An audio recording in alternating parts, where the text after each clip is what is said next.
Channel here over at SubStars or over Odyssey, the various other links. Got a mailbox you want to send me comics or books or whatever. So-called Tolkien professor Corey Olsen, useful idiot, this guy's just paid by Amazon to put out this insane narrative, makes the absurd claim that there's no such thing as canon in Tolkien in attempt to defend the abomination that is Rings of Power. And if you've seen a few episodes of it, good luck getting through it. It's a struggle to get through, even to review it. So Amazon is in season 2 of Rings of Power, and things are not going well. So the mainstream media soy boys and the blue-haired childish freaks on social media are running a defense for the multi-billion-dollar Amazon, and even for the streaming show, which is almost $1 billion itself, which is probably $700 million that they're just going to that they just could have lit on fire, because they know the streaming show is part of the culture war. The only problem, because it's a bunch of woke, diverse cancer. The only problem, and especially because you have the Peter Jackson Lord of the Rings from 20 odd years ago that people were very well received, and I know purists go, oh, it wasn't perfect. It's like you're limited to 3 hours to make a movie. To make it perfect, things have to be condensed. You would have had to make 6 movies, and they would have been 3 hours long if you want to put everything in there. And I don't think you're going to take the audience with you for 6 3+ hour movies, and like the budget for that is just staggering. So you got to realize, like, movies are compromises. But when Jackson and his 2 co-directors or sub-directors did an interview, they go, oh, we're going to try to stay as loyal to the vision of Tolkien as possible. And they did a pretty decent job. And then you look at Rings of Power, and like, what the hell happened? And you look at the people behind it, like, oh, you people are absolutely insane. So the only problem with the show is the left-wing coomers are not watching it. Nobody is, because it's woke, feminist, diverse propaganda. And people are done with woke. After the 2020 Black Antifa riots, Hollywood went full globalist, anti-white, except they didn't take the audience with them. Maybe they took the audience for about 6 months, where I'll defund the police, and then suddenly we never meant, we didn't actually. This crime just goes through the roof, and that was like 6 months of energy, and then people look around and go, oh, none of this is working. This is all just, so where'd that BLM money go? Oh, they embezzled it for their personal gain. Yeah, well, isn't it like the state or the federal district attorneys, isn't there like a legal system to look into that? Yeah, where are they? Oh, they're nowhere. They're not going to look into BLM. But that hundreds of millions of dollars just disappeared.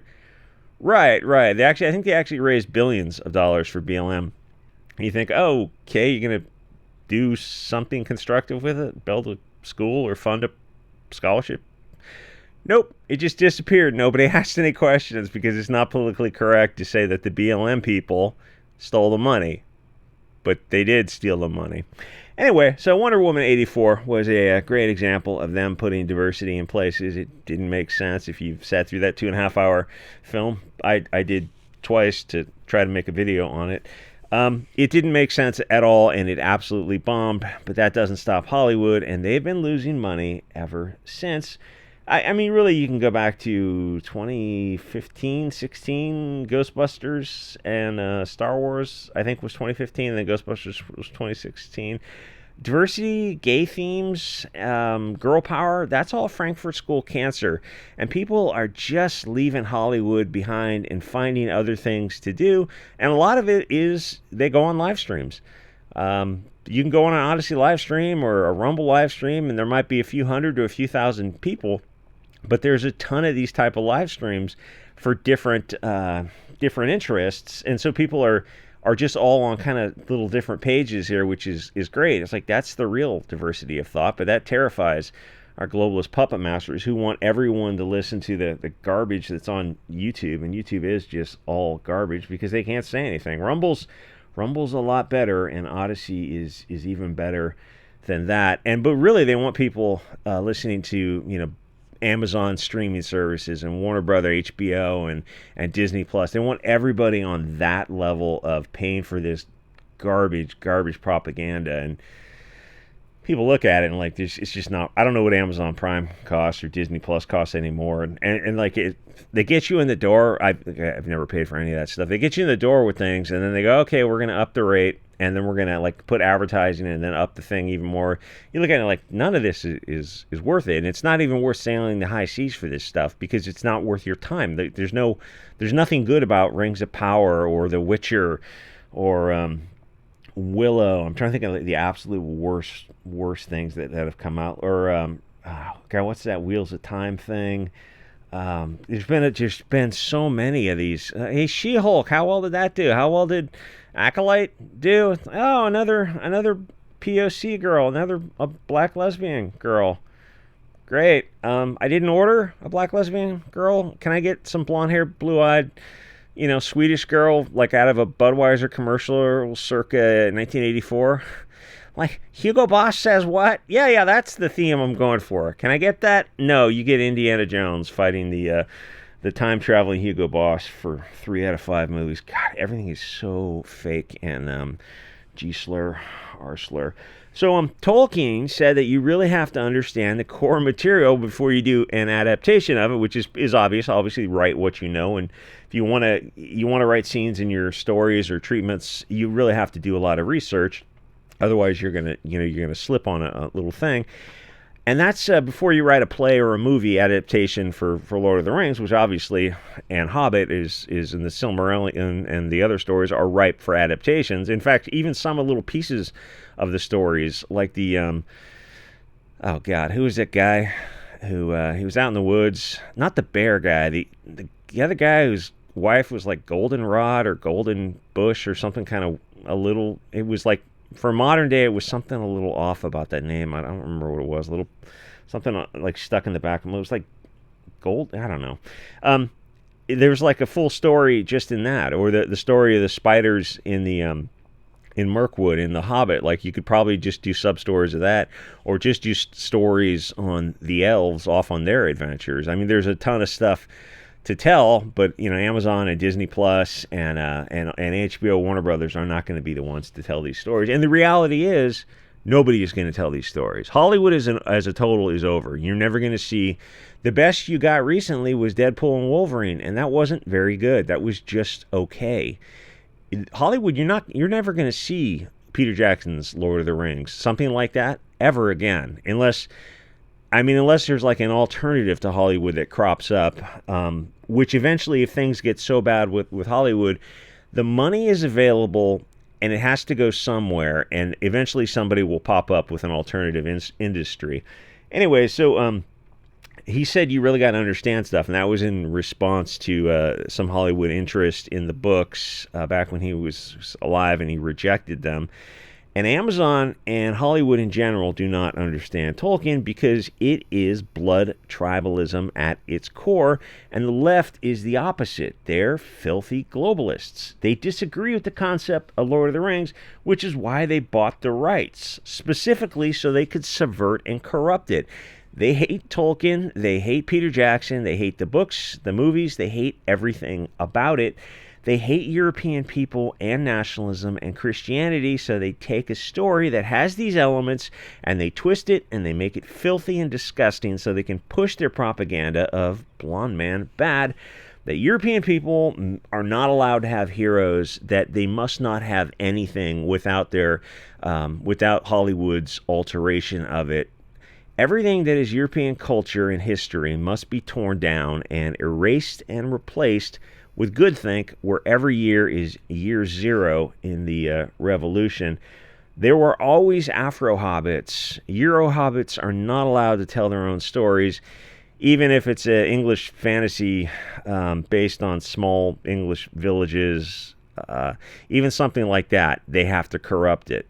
Because these people are simply anti-white. They don't do this to any other tribe of people. And gaslighting, most normal people they don't know how to deal with sociopaths, who run most of Hollywood, who will look you in your eye and tell you one thing and do another. Most people are trying to justify it like, oh, they must have meant something else, or here's the reason they're not doing this to any other group of people. And then finally you go, oh no, they're actually sociopaths. They're just mentally ill people who will take these companies into bankruptcy before they turn them around, because it's a religion on the level of Jim Jones pushing Kool-Aid.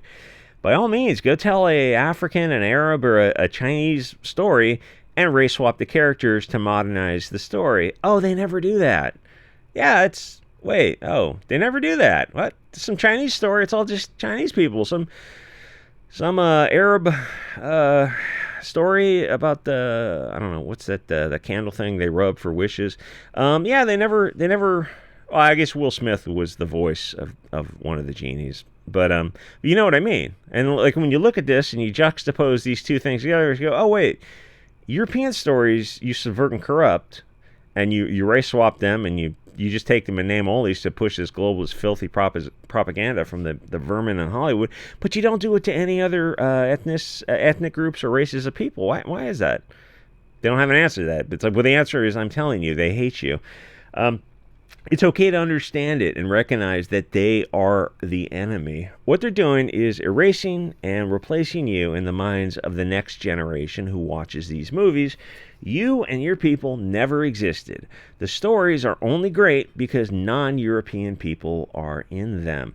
And this stuff, to be fair, doesn't work as well as it used to with the race swapping and the just bizarre levels of subversion, because of alternative social media, where we can just point out that if it's a good white character, they'll make him non, or if it's a crime story with a non-white criminal, they'll just retell the story and make him white. They used to do this all the time in those crime scene TV shows.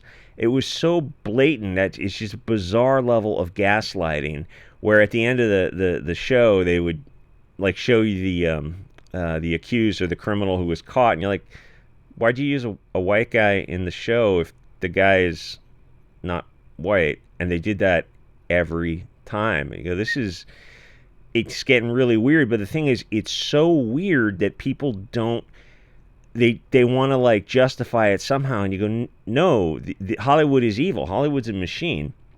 Or in John Grisham's book, what was that book? It was based on real events. A Time to Kill, or The Accused, or something. Various movies where this is something I noticed as a kid. Struggle snuggle scenes in various movies growing up were all people who look like me, like groups of people who look like me struggle snuggling women, and then you get a little older and you start looking up the stats and you're like, oh, that hasn't happened like in years. Statistically, that's a unicorn. It's that ultra rare, where there are some years where it literally never happens. But then you look at these Hollywood movies, you're like, wait, every movie I've seen so far is a bunch of blonde men doing this to women, and you go, over the past 5 years, it literally never happened. Why does Hollywood? Oh, you know what has happened? Oh yeah, Hollywood's not going to tell that story. Which is the kind of the start of the honk pill journey for people. They see that Hollywood is the greatest brainwashing operation that ever existed. The harm it has done is staggering. You have to just approach it with a clear mind, free of political correctness. There are no black, Asian, Arab, elves, or hobbits, because it's an English fantasy story, and maybe it branches out into the other European tribes are represented in the story as well. I guess the most you could say was there were outside of Europe tribes were part of Sauron's army, which I guess were probably maybe Turkish, maybe Middle Eastern, maybe Asian. They could have been anything, but they were outside of the European setting. All this stuff is globalist anti-white propaganda, which is why I make these videos for maybe $4 a video. I think that the best video is probably $11. I think it's important, and to be fair, people are pretty generous on SubStar. Thanks, Vegan and everyone else. Nobody sent me any nudes yet, but hope springs eternal. Lord of the Rings is about nationalism, which starts with the family, an extended family known as your tribe and ethnicity and your race. Forces of good unite to fight evil, but the problem is Hollywood is the forces of evil. They're the Epstein, Sean Combs, Sauron they can't write good without subverting it, or write evil without seeing themselves as the alien parasites that they are in Heinlein's book, Starship Troopers. So the stories go from black and white, and the guy who made the movie goes, no, we're making fun of you. We're making fun of the fashionable ones. So they're all well-dressed and physically fit and super cool. Yeah, that's a bad thing. That's fucking awesome, dude. What are you talking about? Sign me up for that. Oh, that didn't... Yeah, no, we're making fun of you. And then you look at these dysgenic freaks. Physiogamy is real, homies, who are making fun of you. These 300-pound, blue-haired weirdos who are just... I mean, they look like trolls under a bridge. Who are making fun of the Chads who are physically fit. And like, this is just envy, isn't it? You know how you convert a left-wing Antifa person? A left-wing Antifa man, you turn him into a right-winger, take him for like a farm or something for 3 months, put him on a diet and get him physically fit, and he will just slowly move to the right, and he'll look at the left wing and he realizes, like, oh, it's a lot of it is kind of crabs in a bucket energy. They just don't want to change themselves, and they're just bitter and resentful. And it's like, yeah, that's a lot of the reality. Anyway, so the stories go from black and white to a dirty gray, where you don't like the dexterous path and you're manipulated to feel for the sinister one. It doesn't make sense. They keep trying to subvert expectations, but they're not master storytellers. But they think they are. And the guy in Abrams and Johnson did that with Star Wars, where they thought they were master storytellers. And it's kind of like... I don't know, Daniel Steele back in the 80s and 90s. It's kind of like those authors, even Stephen King, who's a good storyteller, but not a master storyteller. And there's a ton of these people who tell good stories. And the thing is, they make so much money that they start thinking in their heads that they're master storytellers, like a Samuel Clemens or something. And they're not, but they're very wealthy, and the things kind of get confused in their minds. And for Hollywood, it's the same thing. They see a movie that did really well, and it's just the soyest of mental soy slop for the Coomer consumers. The thing is, Tolkien was a master storyteller, and look what he did. He told the simplest story he could, and he told it well. And what modern Hollywood tries to do is tell... They say they're trying to tell a complicated story, and they tell it horribly because it's so full of these preconceived political correctness. So the movie comes across as propaganda, which it is. Where if you have to have a checklist in a movie, well, that's the definition of propaganda. Where you have to have like women speaking and non-white characters in so many roles. Like, if that checklist is literally propaganda, and you look at the movie, you're like, oh, this doesn't feel organic. It feels like someone is holding a gun to your head to make this kind of like POC space lesbians riding horses on StarCraft. It's friggin' bizarre. Anyway, so the thing is, like, if Tolkien wanted to subvert expectations, maybe he could do it a little bit, but he just went with a straight ahead good versus evil story, and it's a story that stood the test of time. In fact, it's such a powerful story that Amazon bought the rights to it, or at least to part of it. So the thing is, Hollywood makes these profitable stories, but they're selling the dumbest soy slop to the dumbest audience available, because the audience has been dumbed down for decades, hand in hand with the Department of Education. So you funded the Department of Education, and every year since you funded it, things have just got worse and worse. Yeah, you think maybe defund it and take it to the states, or take it to have counties and homeschools and counties and states deal with education, just cut the taxes to it entirely and let people do their own education, private schools and whatnot. No, we're going to increase funding to it, but it's a failed. It's like you're throwing good money after bad, but it's taxpayer money. If you fund something and it relies on money to keep going, they're going to find a reason to keep it going.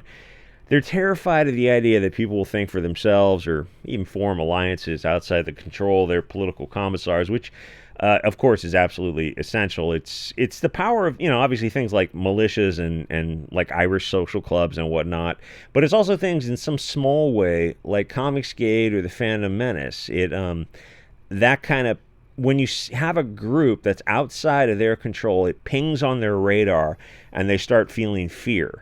Because all of a sudden you've got a group of people who are looking at mainstream comics and going, this is horrible, and this is why it's horrible, and there's no reason to support it. And then they panic because like the comics are obviously just propaganda. It's their religious worldview on paper.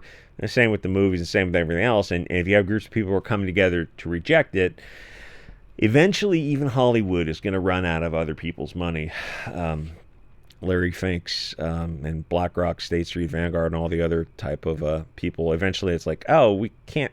Can we continue making movies that lose money? It's like they're going to do it for a while, and it doesn't look like they're going to stop it, to the point where if you said Disney is going to go out of business because they're committed to making woke movies, it would have sounded crazy. I don't know, a decade ago would have been 2014. And then you see 2015 Star Wars, that first Star Wars movie, and you go, this is a massive departure from Johnny Depp's Pirates of the Caribbean movie. Whereas that was a movie, that was what you expect Disney to put out, a fun, simple action adventure movie, and that was like 2011, I think. And then just 5 years, less than 10 years later, they give you Disney Star Wars, and it's all girl power and diverse, and it doesn't feel like Star Wars. That's the new Disney. It's like, oh, are they going to be in business in like 10 years from now? Maybe not, or maybe not under this form. Eventually, the shareholders will say, you just sell to Apple or something. Anyway, like, comment, subscribe, and I'll see you guys all next episode.